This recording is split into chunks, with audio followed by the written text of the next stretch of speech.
Punto 5. Clones y clonación.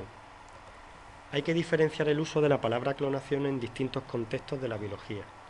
Si nos referimos al ámbito de la ingeniería genética, clonar es aislar y multiplicar en tubo de ensayo un determinado gen o, en general, un trozo de ADN.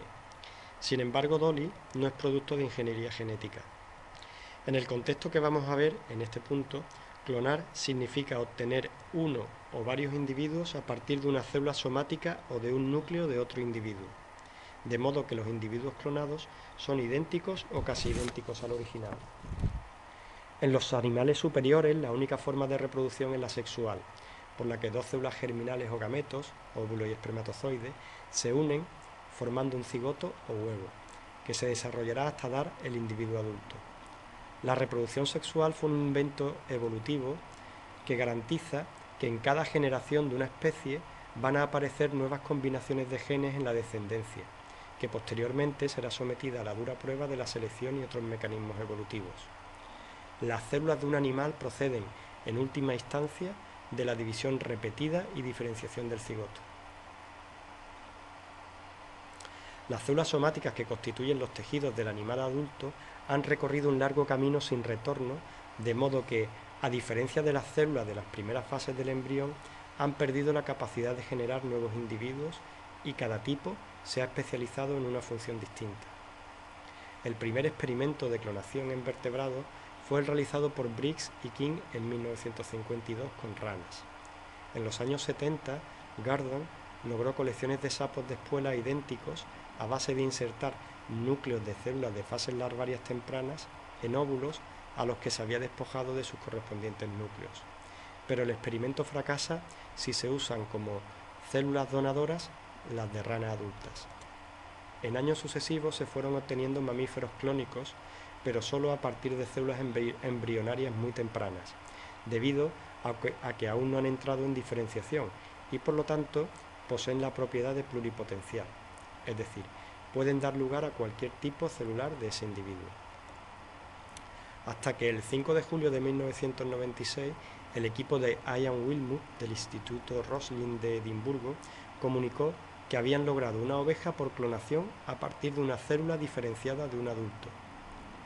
Esencialmente, el método, que aún presenta una alta tasa de fracaso, consiste en obtener un óvulo de oveja, eliminarle su núcleo, sustituirlo por un núcleo de célula de oveja adulta, en este caso de las mamas, e implantarlo en una tercera oveja que sirve como madre de alquiler. Así pues, Dolly carece de padre y es el producto de tres madres.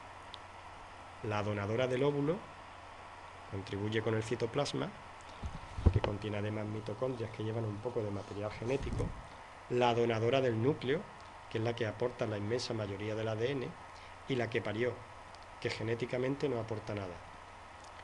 Científicamente se trata de un logro muy interesante, ya que demuestra que, al menos bajo determinadas circunstancias, es posible reprogramar el material genético nuclear de una célula diferenciada, algo así como volver a poner a cero su reloj, de modo que se comporta como el de un cigoto.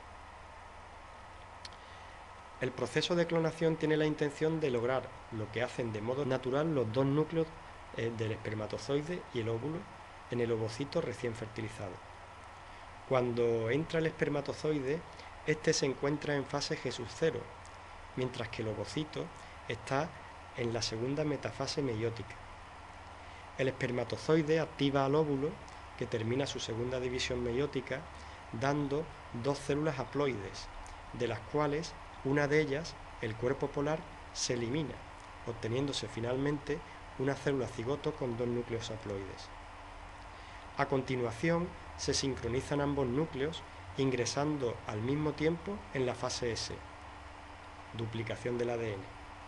Finalmente, los núcleos de cada gameto, pero sin llegar a una fusión nuclear, se aproximan y los cromosomas quedan engarzados en el huso mitótico, continuando así la mitosis.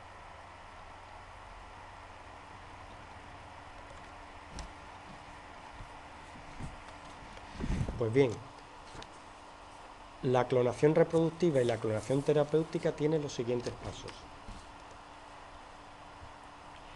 En primer lugar, se extrae el óvulo A continuación se extrae el material genético del óvulo y obtenemos por lo tanto el óvulo sin el núcleo. Posteriormente se extrae una célula de una persona, se extrae el núcleo de la célula y ese núcleo de la célula se va a insertar en el óvulo que obtuvimos anteriormente. Se le induce activándolo con una descarga eléctrica al óvulo y estos entran en división por mitosis, cultivando esas células en el laboratorio. A los 4 o 5 días, el embrión, que va a estar constituido por aproximadamente unas 200 células y que se denomina blastocisto, pues se puede implantar en la hembra y se continuará con el crecimiento del feto. El feto se va a desarrollar como un embarazo normal y nacerá el clon. Eso sería la clonación reproductiva, y en la clonación terapéutica, pues las células madres del blastocisto se pueden cultivar para posteriormente dar lugar a todos los tejidos de ese ser humano. Órganos y tejidos resultantes se pueden trasplantar a la persona sin riesgo de rechazo.